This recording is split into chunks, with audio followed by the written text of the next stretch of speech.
हाँ, good evening बच्चों। तो देखिए, अभी हमने पहले सीखा था, समास के बारे में बताया था मैंने, अविभाव समास के विषय में। तो जिसका पहला पद अव्यय होता है उसे अविभाव समास कहते हैं। शायद आप समझ गए होंगे। रूल जो मैंने बताए थे वे भी जो आपसे मैंने बताया था कि ये रूल है, इनको याद कर लेना तो आपका अविभाव समास कंप्लीट हो जाएगा। समझिए, इससे बाहर जहाँ पर आपको ये जो है ये शब्दांश दिखाई देते हैं ना, वही आपका अविभाव समास हो जाएगा। अब मैं दूसरा जो समास है आपका तत्पुरुष समास, इसके बारे में बताते हैं। देखो, तत्पुरुष क्या समास क्या होता है? इसमें दूसरा परस, पुरुष का मतलब पुरुष, तत् का मतलब दूसरा, इसमें दूसरा पद प्रधान होता है। दूसरा पद प्रधान का मतलब मुख्य, प्रधान होता मुख्य, दूसरा पद मुख्य होता है। समझे? पहला पद मुख्य नहीं, दूसरा पद मुख्य होता है। या उपमेय और उपमान होते हैं। अब आपने जो अलंकार थे उसमें पढ़ा होगा, उपमेय कौन होता है, उपमान कौन होता है। उपमेय जिसकी तुलना की जाए, उपमान जिससे तुलना की जाए, ये भी होती है। और सबसे इसकी तत्पुरुष समास की पहचान क्या है? इसकी विभक्ति जैसे ही करेंगे, तत्पुरुष को हम ऐसे इसी प्रकार पहचानते हैं, जब इसकी विभक्ति करते हैं ना तो उसमें कारक चिन्ह आते हैं। समझे? जैसे कि राजपुत्र, राजा का पुत्र, है ना। अब तत्पुरुष आपको मैंने बताया, और जितने भी हैं जैसे भाई विद्यालय, विद्या के लिए आलय, के लिए क्या है, के लिए हमारा कारक चिन्ह का प्रयोग हो गया। और समास की मैं पहचान बताती हूँ। समास को है ना विग्रह करने के बाद ही पहचान सकते हो ज्यादातर। यदि हमने विग्रह नहीं किया ना तो हम समास नहीं पहचान पाते। तो इसलिए समास के लिए आपको विग्रह करना काफी जरूरी है। अब यहाँ पर देखिए, तत्पुरुष समास में देखो दूसरा पद प्रधान होता है, और तत्पुरुष समास में को, से, के लिए, का, के, की, में, पर, इनका प्रयोग होता है। आप है ना इनका प्रयोग करना, जो विग्रह करोगे जब ये आ जाए तो आपका तत्पुरुष समास होगा। इसमें जो कारक चिन्ह होते हैं ना, प्रथम कारक और अंत का कारक होता है। जैसे कर्ता ने का प्रयोग नहीं होता है कहीं भी, है ना।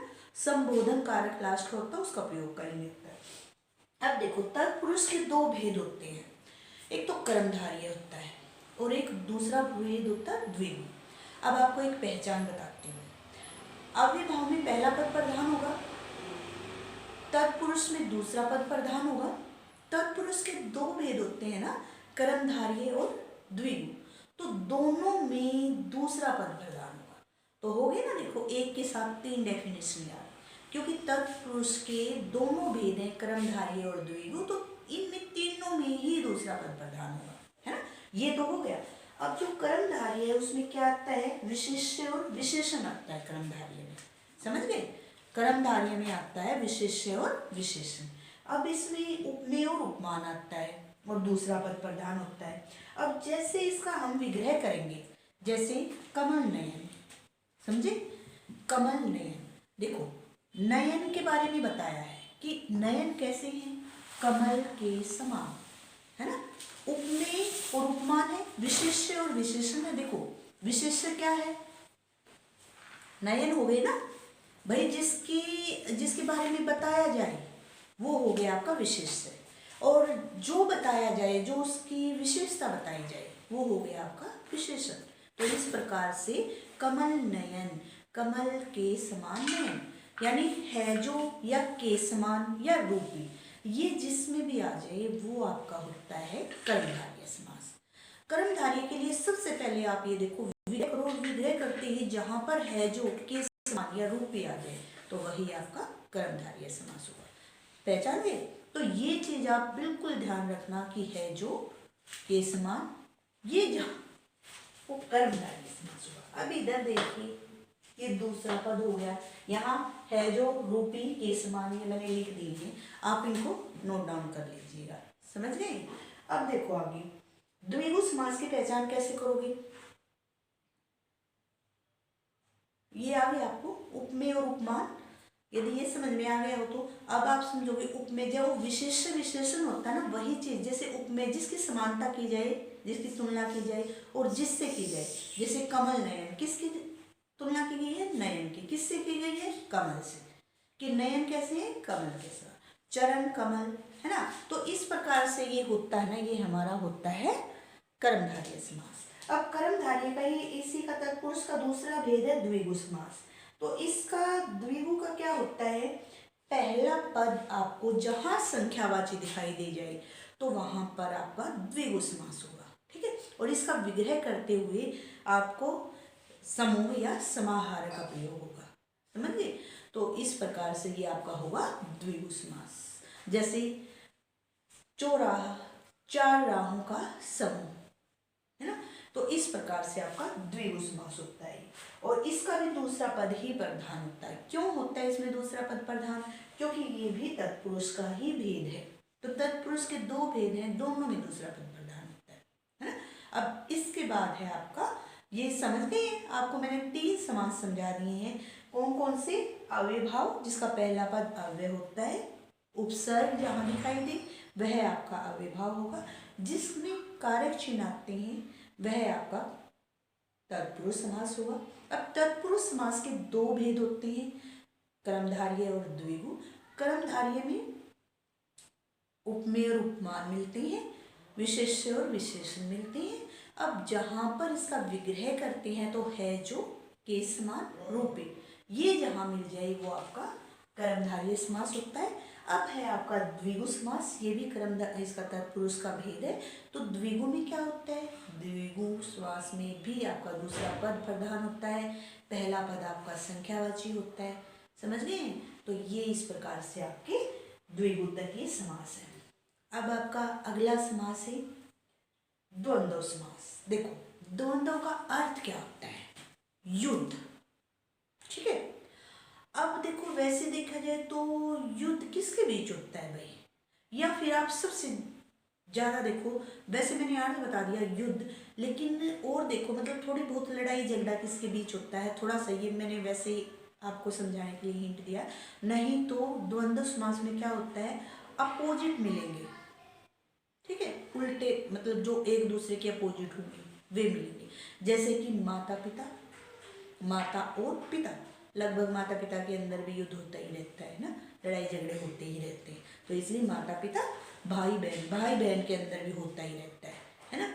अब इसका विग्रह करेंगे तो और आएगा, लेकिन कई बार, और इसमें ये बताते हैं कि योजक चिन्ह आता है, लेकिन योजक चिन्ह आप देखोगे तो अव्ययभाव समास में भी आता है, समझे। जैसे अव्ययभाव में दिनों दिन योजक चिन्ह आ गया, तो इसलिए आपने ये ध्यान रखना है जिस समास में योजक चिन्ह आता है ना, तो उसमें ये देख लेना यदि वो अपोजिट है यानी विलोम है तो वो आपका द्वंद्व समास है, यदि वह विलोम नहीं है तो वह आपका अव्ययभाव समास हो जाएगा, समझे। ये चीज जो थोड़ी सी रूल है ना उनको याद लेना बस।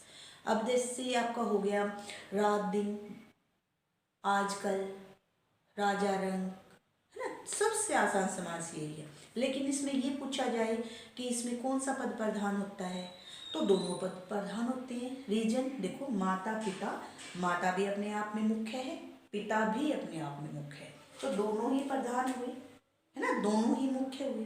हम किसी को ये नहीं है कि हमने माता को ज़्यादा महत्व दे दिया, पिता को ज़्यादा महत्व नहीं दिया, ऐसा तो नहीं हो सकता ना। तो इसमें माता भी मुख्य है, पिता भी मुख्य है, तो दोनों पद प्रधान। दिन और रात, दिन भी हमारे लिए जरूरी है और रात भी हमारे लिए जरूरी है, तो दोनों पद प्रधान हो गए ना। तो इसी प्रकार से द्वंद्व समास में दोनों पद प्रधान होते हैं, योजक चिन्ह भी आता है, लेकिन योजक चिन्ह के साथ आपने विलोम शब्द देखने हैं, समझ गए। तो इस प्रकार से ये आपका द्वंद्व समास होगा। अब है हमारा एक बच गया है बहुव्रीहि समास। बहुव्रीहि समास में आप क्या देखते हैं, देखिए इसमें तीसरा पद प्रधान होता है। तीसरे का मतलब कोई अन्य पद होगा, हम जो बात कर रहे हैं ना तो हमारे आस हम नहीं होंगे ना, हमारे पास कोई दूसरा नहीं, हम किसी अन्य के बारे में बात कर रहे होंगे, है ना। और हम जब विग्रह करेंगे ना इसका तो वाला, वाली, इस प्रकार से आएगा विग्रह करने पर। देखो जैसे त्रिनेत्र, 3 नेत्र हैं जिसके, या 3 नेत्रों वाला, है ना। अब इसी प्रकार से ये है ना, ये ध्यान रखना आप, ये वाला वाली भले ही आ जाए, लेकिन ये ध्यान रखना आपने, ये देवी देवताओं की तरफ संकेत करेगा, समझे? जहाँ भी देवी देवताओं की तरफ संकेत मिलता है वो आपका कौन सा समास होता है? वो आपका बहुव्रीहि समास होता है। समझ गए?